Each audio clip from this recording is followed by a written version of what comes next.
Hello, જય માતાજી, જય શ્રી કૃષ્ણ।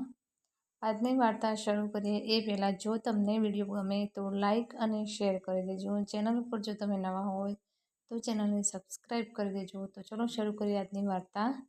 દત્તક પિતા। એ વખતે મારી પત્ની સુવિધા પ્રસૂતિ ગૃહમાં હતી। હું સવાર સાંજ રોજ તેની ખબર કાઢવા જતો। ત્યાં મારા જેવા બીજા અધીરિયા પતિઓ પણ આવતા હશે, પણ મારું ધ્યાન એક ડોસાએ ખેંચ્યું। તેમની ઉંમર 60 વર્ષ ઉપરની હશે, પણ તેમની તંદુરસ્તી એવી તો સુંદર હતી કે તેમની ઉંમર દેખાવા દેતી ન હતી। હું દવાખાનામાં પગ મૂકું એટલે બહાર બાંકડા પર એ બેઠેલા જ જણાય। અમને સવારે 8 વાગ્યા પછી અંદર જવા દેતા, એટલે હું રોજ 8 વાગ્યા પહેલાં પહોંચી જતો। પણ મારા આશ્ચર્ય વચ્ચે હું એ ડોસાને મારા પહેલાં આવેલા જોતો। તે બહાર બાંકડા પર બેઠા બેઠા મરાઠી દૈનિક લોકમાન્ય વાંચતા જ હોય। તેમના મોં પરની પ્રસન્નતા, નિર્મળતા તેમની સાથે પરિચય કરવા પ્રેરે એવી હતી। હું તેમને વહેલા આવેલા જોતો, એથી મને મનમાં થતું, આ ડોસા કોની ખબર કરવા આવતા હશે? આ ઉંમરે તેમને ઘેર ઘોડિયું તો નહીં બંધાયું હોય, ઘરમાં મારી પેઠે એકલા જ હશે તે રોજ ખબર કાઢવા આવતા હશે। સમજો કે આ ઉંમરે પણ એ પિતા બનતા હોય તોય મારે શું? અને તે કોને મળવા આવે છે, કોને નહીં? એવા ઊંડા પાણીમાં ઉતરવાની મારે શી જરૂર? છતાં મન કેળો છોડતું ન હતું। વારંવાર મનમાં થયા કરતું કે આ ડોસા કોને મળવા આવે છે? 5 દિવસ પછી સુવિધાનો ખાટલો બીજી જગ્યાએ બદલ્યો ત્યારે થોડો ભેદ ખુલ્યો। સુવિધાની બાજુમાં ખાટલાવાળી બાઈને એ ડોસા મળવા આવતા હતા, પણ એને જોતા તો ઉલટા મનમાં તરંગો વધી પડ્યા। એ બાઈની ઉંમર માંડ 20 વર્ષની હશે। તેની ભાષા પરથી લાગતું કે તે ઉત્તર હિન્દુસ્તાની છે અને આ ડોસા તો મહારાષ્ટ્રીય છે। એ બંને વચ્ચે કયું સગપણ હશે? આ બાઈ ન તો તેમની દીકરી હોઈ શકે કે ન તો તેમની સગી હોઈ શકે, અને તેની સાથે વાતચીત કરવાની રીત ભાત પણ કહી આપતી હતી કે એની સાથે એને દીકરી જેવો સંબંધ છે। આથી તો આ વૃદ્ધમાં મને રસ પડ્યો। એમના વ્યક્તિત્વમાંથી નીતરતી નિખાલસતા જો મેં ન જોઈ હોત તો હું એમને ભેદી માણસ જ ધારી બેસત। એમને આ બાઈ સાથે કંઈ આડો સંબંધ હોય એની કલ્પના કરવી એ પણ પાપ હતું। માનવીનું મન કેવું વિચિત્ર છે! મારે અને એ ડોસાને કંઈ લેવા દેવા ન હતી, બોલવા ચાલવાનો પણ સંબંધ ન હતો, છતાં મન એની એ વાતની ખણખોતર કર્યા કરતું હતું। ઓફિસમાં પણ એકાએક એ વાત યાદ આવી જાય। મેં સુવિધાને પણ પૂછી જોયેલું કે આ પણ એ બાબતમાં કંઈ પણ જાણતી ન હતી। પણ 2 દિવસ પછી તેણે કહ્યું કે એ તો એના પિતાજી છે। એ ડોસા એના પિતા છે એમ કેવી રીતે બંધ બેસે? મરાઠી છોકરી હોત તો તાળોએ મળી જાત, પણ પંજાબી જેવી લાગતી। બાઈના પિતા મરાઠી હોય એ વાત તો ગળામાં ઉતરતી ન હતી। સુવિધા આમે સીધી સાદી સ્ત્રી છે, તે કદી મારી પેટે ખોટી લપડ છપડમાં પડતી નથી। તેમાંય મુંબઈમાં રહ્યા પછી તો એમાં આપણે શું? કંઈ પડોશીની વાતમાં કદી કૌતુક દેખાડતી નથી। એ આ બાઈને શાની પૂછે કે એ મરાઠી ડોસો તેના પિતા કેવી રીતે બની ગયો? મેં એને કહ્યું, પણ તું એને પૂછી તો જો, એમાંથી જાણવા જેવું રહસ્ય નીકળશે। તમે તો એવા ને એવા રહ્યા, કોઈની વાતમાં આપણે શા માટે માથું મારવું? પણ આ તો શંકા આવે એવો મામલો છે, એમાં આપણે શું? હું તો કોઈને કંઈ ન પૂછું। સુવિધાએ મને ઠપકો આપી ચૂપ કરી દીધો। એ પછી એ બાબતમાં મેં કંઈ ન પૂછ્યું, પણ એ ડોસાને હું ફાટી આંખે તાકી રહેતો। એ હિન્દીમાં પેલી બાઈ સાથે વાત કરતા, ઘડીકમાં નાના બાળક સામે જોઈને હસી, ઘડીકમાં એ બાઈને હસાવે, પોતે તો નિરંતર બાળકની પેઠે હસતા જ હોય। આ પ્રમાણે 1 કલાક હસી હસાવીને ચાલ્યા જાય। એ બાઈ પણ ડોસા સાથે હસે, ડોસા જાય ત્યારે તેમને હસીને વિદાય આપે। આ તો કેવા પિતા પુત્રી! પુત્રીની સુવાવડ વખતે પિતા તેની ખબર પૂછવા ગાછવા આવે તેવું મેં જોયું તો નથી, પણ સાંભળ્યું એ નથી। આ બાઈની મા નહીં હોય તે પિતા ખબર કાઢવા આવતા હશે? હું આ પ્રશ્નમાં જેમ જેમ ઊંડો ઉતરતો જતો હતો તેમ ગૂંચવાતો હતો, અને વિશેક કૌતુક તો એ બાઈને જોયા પછી થયું। એની તંદુરસ્તી સુવાવડમાંથી ઉઠ્યા પછી એવી ને એવી હતી। તેના ગાલના ગુલાબની સુરખી એવી ને એવી તાજી રહી હતી। તેના મોં પર વિધાતાએ રૂપનું લીંપણ કર્યું હતું। એકવાર આંખ પડે તો ખસેડવાનું મન ન થાય તેવી તે રૂપાળી હતી। એ એટલી બધી સુંદર હતી કે એને વિશે હું સુવિધાને કંઈ પૂછું તો તે મનમાં બીજું જ ધારી બેસે. એટલે મારે પરાણે ચૂપ રહેવું પડ્યું હતું. પણ આખરે તેનો પરિચય થયો. ખુદ સુવિધાએ રૂપાળીબાઈને ત્યાં મને લઈ ગઈ અને ત્યારે મને એક મહાનુભાવનો પરિચય થયો. સુવિધા એમાં આપણે શું કહેતી હતી ખરી, પણ આખરે તો તે સ્ત્રી હતી. તે કેવી રીતે તેનું કૌતુક સમાવી શકે? અને બંનેના ખાટલા બાજુ બાજુમાં હોય પછી પરિચય ન થાય, એ જ નવાય. પણ એ દવાખાનામાં હતી ત્યાં તેણે મને કંઈ કહેલું નહીં. સુવાવડમાંથી ઉઠ્યા પછી 2-3 મહિના પછી તેણે કહ્યું, આ રવિવારે ક્યાં જવાનું છે? ક્યાંય નહીં. કેમ પૂછવું પડ્યું? મારે એક બેનપણીને ત્યાં જવું છે.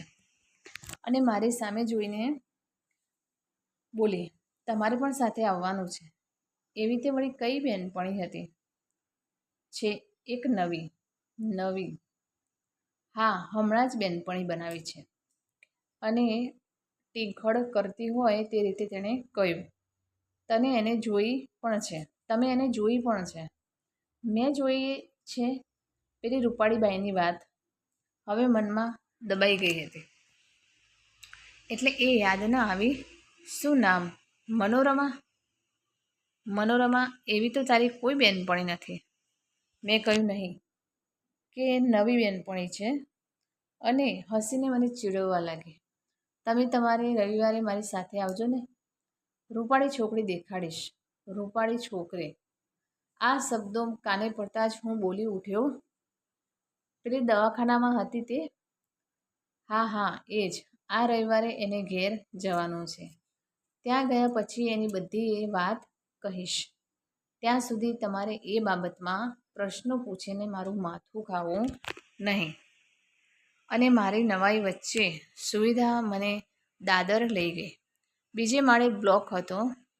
તેના પર નામ લખ્યું હતું, વાસુદેવ નારાયણ જોશી. મેં ઘંટડી મારી અને પેલા ડોસા દેખાયા. તેમણે અમારો પ્રેમથી સત્કાર કર્યો. ઘરમાં પગ મૂકતા જ એમ લાગે કે સંસ્કારી વાતાવરણમાં પ્રવેશ કરીએ છીએ.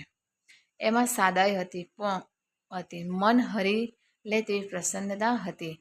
ઘરની ગોઠવણીમાં, તેના રાચર ચીલામાં એવું કંઈક હતું કે મન હળવું બની જાય અને શાંતિ અનુભવે. એ ડોસાના વ્યક્તિત્વમાં એવું કંઈક હતું કે થોડી જ વારમાં આપણને તેમના બનાવી દે. આપણને એ ઘર પણ પરાયું ન લાગે. આવું આભિજાત્ય પણ ભાગ્યે જ જોવા મળે છે. વાતમાં મનોરમાની વાત નીકળી. ડોસાએ ટૂંકમાં મને તેની કથની કહી. મનોરમાએ ડોસાની વાત કરી. એ વાત હૈયામાં એવી તો કોતરાઈ ગઈ કે ભૂસાય તેમ નથી. એ વાત માંડીને તો ક્યાં કહેવા બેસું, પણ આ પિતા પુત્રીનું મિલન આ પ્રમાણે થયેલું. વાસુદેવ જોશી તો નિવૃત્ત છે. સવાર સાંજ વાંચવામાં વખત પસાર કરે છે. ખાસ કરીને તે ગીતા પરના જુદા જુદા ભાષ્યો વાંચે છે. અમે ગયા એ વખતે પણ તેમના ટેબલ પર સાતવલેકરનું ગીતા પરનું પુસ્તક પડ્યું હતું.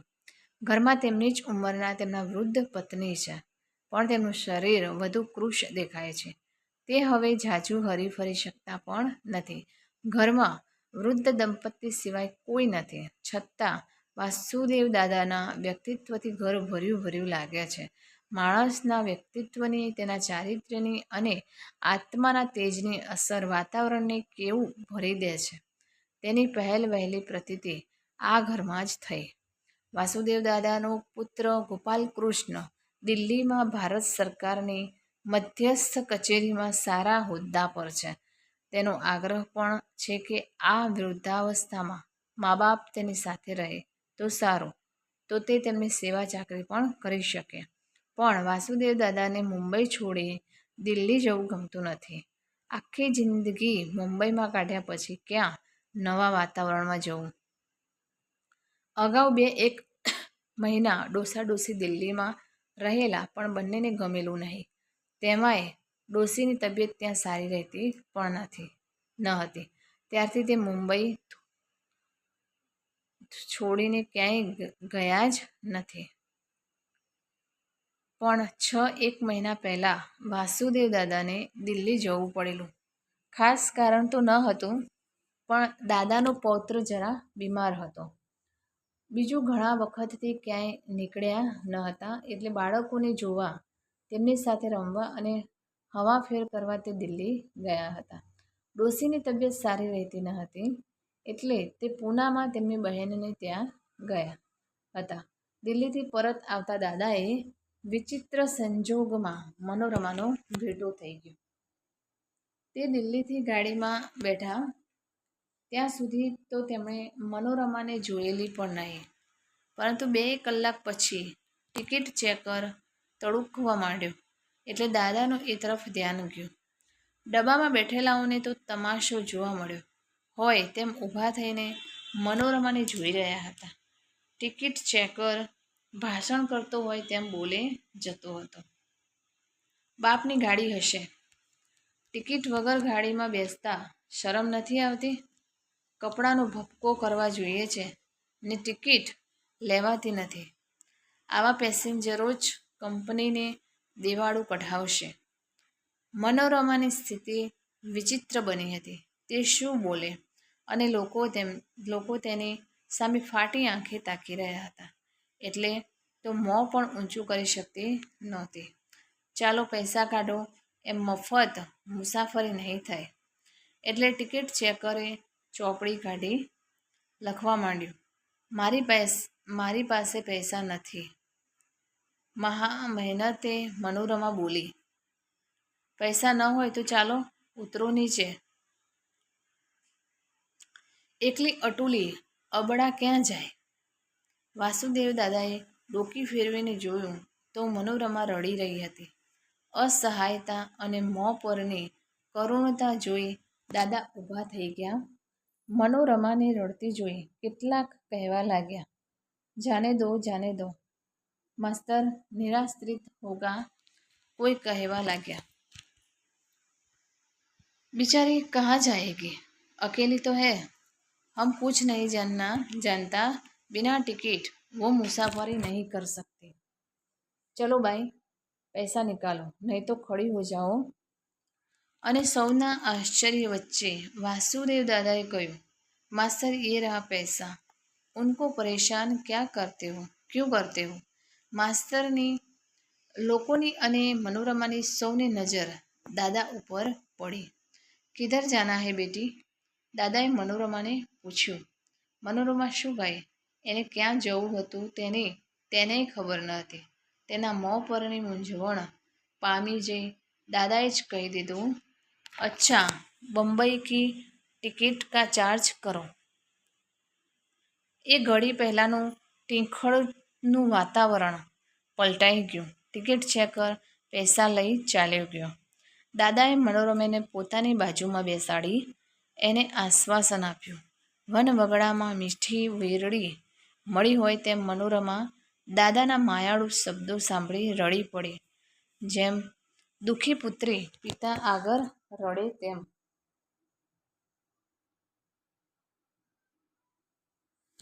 અને ઘડી પહેલાંનું ટીંખળનું વાતાવરણ પલટાઈ ગયું. ટિકિટ ચેકર પૈસા લઈ ચાલ્યો ગયો. દાદાએ મનોરમાને પોતાની બાજુમાં બેસાડી એને આશ્વાસન આપ્યું.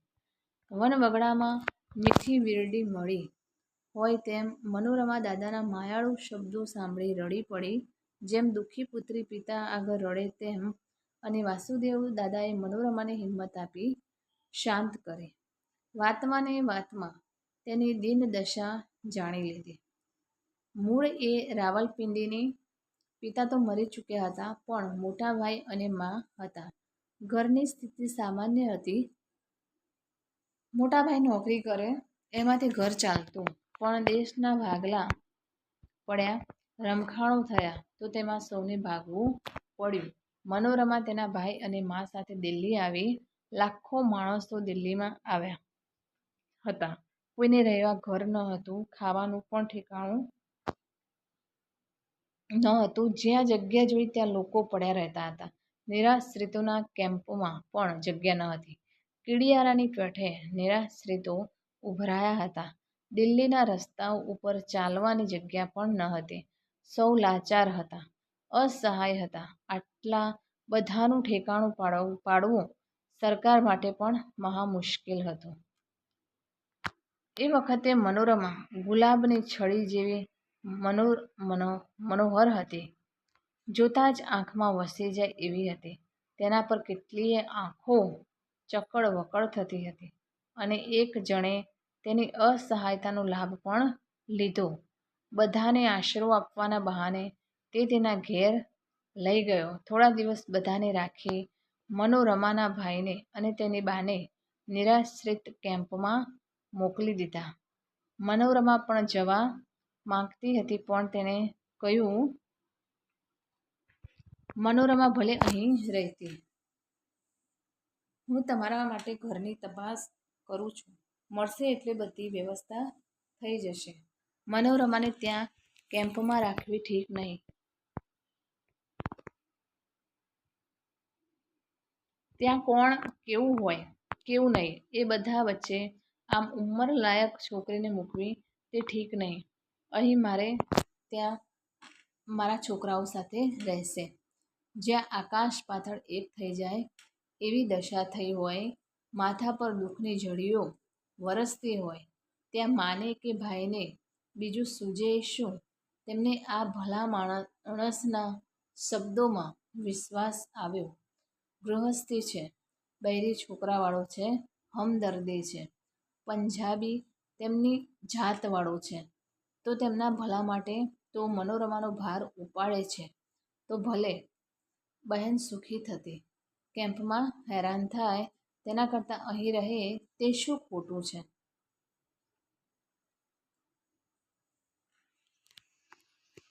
અને મનોરમા મા અને ભાઈથી જુદી પડી. પેલાએ ભલાઈ દેખાડી તેની ચાલ શરૂ કરી. મનોરમાને ફસાવી. મનોરમાએ તેનું સર્વસ્વ ગુમાવ્યું. તેનું જીવતરથી મોંઘું શિયળ પણ ગુમાવ્યું ને ત્યાંથી ભાગી કેમ્પમાં ગઈ. ત્યાંય પુરુષોએ તેનો ખોટો લાભ લીધો. તેનું રૂપ તેના દુશ્મનની ગરજ સારતું હતું. જેની નજરે પડતી તે તેનો ઘાટ ઘડવાનો પેંતરો રચતો. પુરુષ જાતે આ રૂપાળી સ્ત્રીની દશા ખરાબ કરવામાં કંઈ બાકી ન રાખ્યું. તે તેની માને મળી ત્યારે તો તે બેજીવી હતી. મા ક્યાં ઉમળકાથી દીકરીને આવકારે? મનોરમા માટે હવે મરવા સિવાય બીજો કોઈ રસ્તો ન હતો. હું તારી સાથે શાદી કરીશ એમ કહેનાર પણ હાથતાલી આપી ચાલ્યો ગયો હતો. જે આવતા તે મીઠી મીઠી વાતો કરતા હવે મનોરમાને પોતાની જાત માટે તિરસ્કાર આવ્યો હતો. તેણે પુરુષ જાત પર વિશ્વાસ મૂક્યો એ ભોળપણ પર તિરસ્કાર છૂટ્યો હતો. આવી અપમાનજનક દશામાં જીવવું તેના કરતાં મરી જવું એ જ સારું છે. અને મનોરમાએ આપઘાત કરવાનું નક્કી કર્યું. તે કેમ્પમાંથી ભાગી છૂટી નીકળી હતી આપઘાત કરવા અને આવી પહોંચી સ્ટેશન પર. એ વખતે આ ગાડી ઊભી હતી. તે કશીય ગણતરી વગર ડબ્બામાં બેસી ગઈ. ક્યાં જવું છે તેનીય ખબર ન હતી. શું કરવું છે તેનીય ખબર ન હતી. તે ગાડીમાં કેવી રીતે બેસી ગઈ તેનીય ખબર ન હતી. તેની બુદ્ધિ ચાલતી ન હતી. હૃદયને મૂર્છા આવી ગઈ હતી. મરવા નીકળેલી મનોરમાને જ્યારે ટિકિટ ચેકરે પકડી ત્યારે તેને થયું કે તે શા માટે ગાડીમાં બેઠી. એ મનોરમા દાદાની હૂંફમાં મુંબઈ આવી. દાદાએ કહ્યું, કોણ જાણે કેમ પણ એને જોતાં જ મને મારી દીકરી સુશીલા યાદ આવી. તેની મરી ગયે 3 વર્ષ થયા. પહેલી સુવાવડમાં જ તે મરી ગયેલી. એ હોત તો આવડી જ હોત. મને થયું પ્રભુએ સુશીલાને નવા રૂપે મોકલી છે. સુશીલાની માને પણ મનોરમા ગમી ગઈ અને અમે તેને દીકરી ગણીને રાખી. બેજીવી બાઈને કશીય ઓળખાણ પીછાણ વગર દીકરી તરીકે રાખવી એ કેવી મોટી વાત હતી. મનોરમા બાબાને ધવડાવવામાં બીજા ખંડમાં ગઈ એટલે દાદા બોલ્યા, પ્રભુની માયા અકળ છે. મનોરમા મને મળી એમાં હું તો એનો જ હાથ જોઉં છું. અમે બંને વૃદ્ધ થયા છીએ. દીકરો તેનું ઘર કરીને રહ્યો છે. અમને આ ઘર છોડીને બીજે ક્યાંય જવું ગમતું ન હતું. એવામાં જ પ્રભુએ મનોરમાને મોકલી આપી. અમે એના બાબાને રમાડીશું અને મજા કરીશું. દીકરી છે તે અમારી સેવા ચાકરી તો કરશે. અને ડોસી તરફ હાથ ધરીને દાદા બોલ્યા, મારે તો ઠીક, પણ એને તો આ ઘડપણમાં શાંતિ રહેશે ને? હવે દીકરી મળી છે એટલે માને શું દુઃખ? દાદાની વાણીનો રણકો એવો મધુર હતો કે કાનમાં ગુંજ્યા કરે. એ વાણી માનવતાથી રસેલી હતી. તેમની જીવન જોવાની નવી સૃષ્ટિમાં પણ માણસાઈ આગળ તરી આવતી હતી. તેમણે નિરાશ્રિતોની, સ્ત્રીઓની કરુણ દશાની, અપર્યાદાઓની વાત કરી. એ બધામાં તેમની સ્વસ્થ દ્રષ્ટિનું પ્રદર્શન થતું હતું. માણસાઈની ઇજ્જત કરવી, માનવતાને પ્રકટ કરવી એ તેમની પ્રવૃત્તિનું લક્ષ્ય હતું. તેમની સાથેની વાતચીત પરથી લાગ્યું કે તેમણે માત્ર ધર્મના પુસ્તકો વાંચ્યા ન હતા, પણ એના વિચારોનું પરિશીલન કર્યું હતું. એ વિચારો પચાવ્યા હતા અને જીવનમાં પણ ઉતાર્યા હતા. મનોરમાની બાબતમાં તેમણે કહ્યું, તેની આ દશા થઈ તેમાં તેનો શો દોષ? પુરુષો સ્ત્રીઓને ભોગ્ય વસ્તુ ગણે છે. તેને લીધે જ સ્ત્રીની આ દશા થઈ છે. બધાએ ભેગા થઈને એક કુમારીની જિંદગી રોડી નાખી. પુરુષ જ્યાં સુધી સ્ત્રીની ઇજ્જત નહીં કરે ત્યાં સુધી સંસાર કદીય સુખી નહીં થાય. મનોરમાની લાચાર દશાનો બધાએ લાભ લીધો. કોઈએ તેનો હાથ પકડ્યો નહીં. તેણે બધાએ મોતના મોંમાં મૂકી દીધી. આ છે આપણું પૌરુષ. દાદાની ટીકાથી મેં નીચે જોયું. વર્ષોથી પુરુષ જાતે સ્ત્રીઓની આવદશા કરવામાં કંઈ બાકી રાખ્યું નથી. દાદા જેવા મહાનુભાવો પુરુષોના પાપ આ રીતે ધોઈ રહ્યા હતા. મેં અંતરથી તેમને વંદન કર્યા. હું મનમાં દાદાની પ્રશંસા કરી રહ્યો હતો. ત્યાં મનોરમા ચા અને નાસ્તો લઈને આવી. તેનું પોતાનું ઘર હોય એવી આસાનીથી તેણે બધું કામ ઉપાડી લીધું હતું. સુવિધા તેને મળવા રસોડામાં ગઈ હતી. તે બહાર આવી. મારા બાબાને દાદાએ ખોળામાં લીધો અને લાડ કરવા લાગ્યા. એ વખતે દાદા મને બાળક જેવા નિર્દોષ લાગ્યા. મને થયું, મનોરમાનો બાબો દાદાને જરૂર બાળક બનાવી દેશે. અમે નાસ્તો કરી ચા પીવા લાગ્યા. દાદા બધાને હસાવતા હતા. અમે પહેલી જ વાર આ ઘરમાં પગ મૂકવા છતાં કેટલીય જૂની ઓળખાણ હોય તે રીતે દાદા વાતો કરતા હતા. અમે પણ વાતોમાં ચડ્યા હતા. મનોરમા જીવતરનું ઝેર ભૂલી જઈને હસતી હતી, જાણે તેણે નવો અવતાર પ્રાપ્ત કર્યો હતો. તેણે હસતા હસતા અમને કહ્યું, સામાન્ય રીતે લોકો પુત્રને દત્તક લે છે, પણ મેં તો દાદાને દત્તક પિતા બનાવ્યા છે. આમે હું નાની હતી ને મારા પિતા ગુજરી ગયા હતા.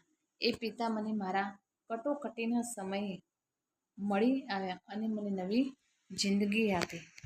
એમ કહે કે આ બાબાએ આપણને બધાને નવી જિંદગી આપી, કહી દાદા મનોરમાના બાબાને વહાલથી બચીઓ કરવા લાગ્યા.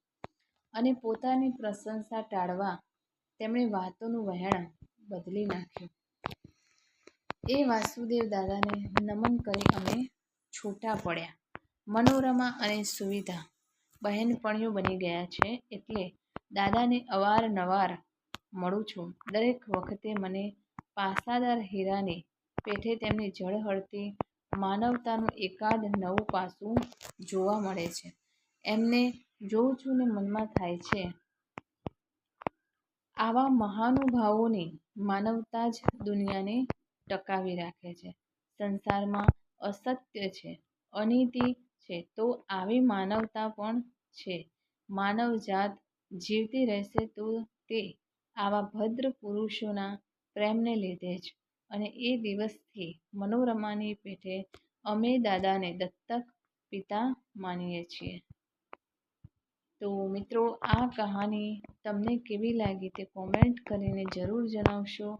અને વિડીયો પસંદ આવ્યો હોય તો લાઈક અને શેર કરજો, તથા ચેનલ પર જો તમે નવા હોય તો ચેનલને સબસ્ક્રાઈબ કરી દેજો. ફરીથી મળીશું આવા જ એક નવા વિડીયો સાથે, વાર્તા સાથે. ત્યાં સુધી નમસ્તે, જય માતાજી, જય શ્રી કૃષ્ણ, હર હર મહાદેવ. Thanks for watching.